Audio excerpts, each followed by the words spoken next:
Understand that I'm not the kind of person to sit in front of a microphone and believe that what I think will have any profound meaning to your lives. But you see, although what I have to say may upset a few of you, a few months ago I had one of those life-changing moments that forced me to realize that I've made a lot of stupid mistakes in my life. And you know what they say, make films about what you know.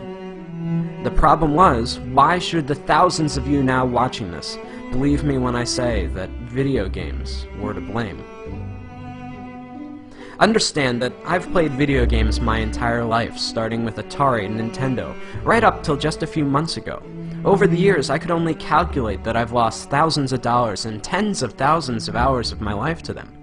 But when I considered their effect on my life, I had to face the fact that years of gaming had not made me smarter, and button mashing had not improved my reflexes. I was not a kung fu master, I couldn't properly swing a sword, and in a zombie apocalypse, I probably wouldn't last 5 minutes.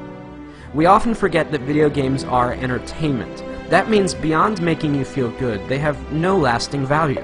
Regardless of how important it may feel to you, there is no place on a resume for Xbox achievements.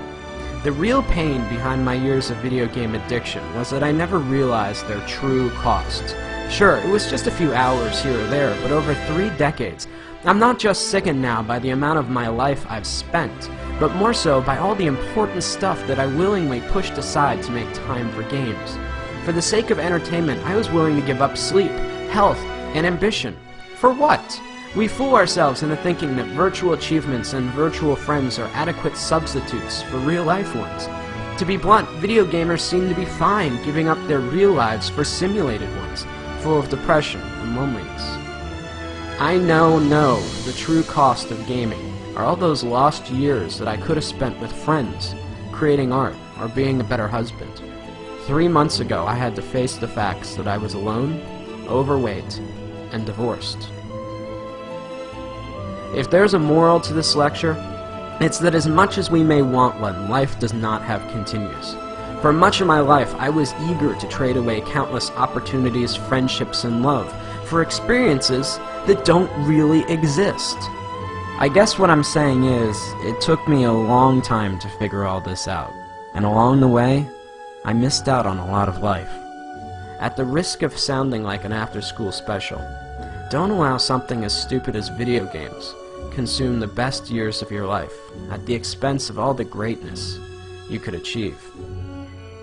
Consider this my promise. That's a mistake I don't plan to make again.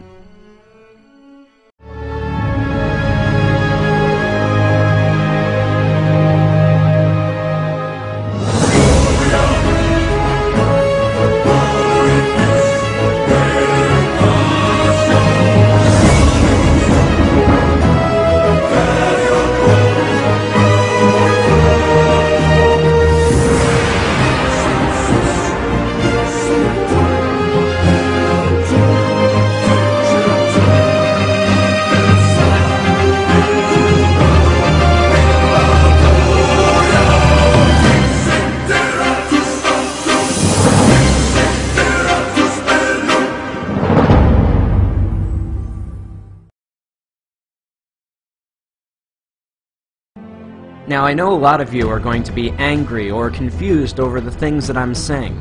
Call me whatever names you like, pretentious or not.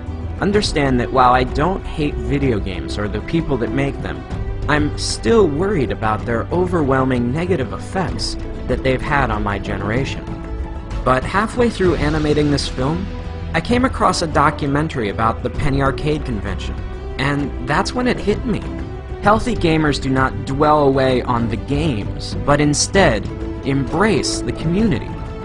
While there may not be value in the games themselves, anything that brings people together and builds communities that embrace who you really are can't be half bad. As I scan through the images of very different people, all united by a common interest, it gives me hope that something good may still come out of all this. We are the first generation forced to find a balance between letting technology improve our lives or risk allowing it to dominate us. In reality, does Warcraft or Facebook improve your social life, or are you sitting at home alone? Either way, the only thing I know is that I'll never find out sitting alone in front of my TV, and neither will you. Whatever you choose, remember, in this game, you only get one life.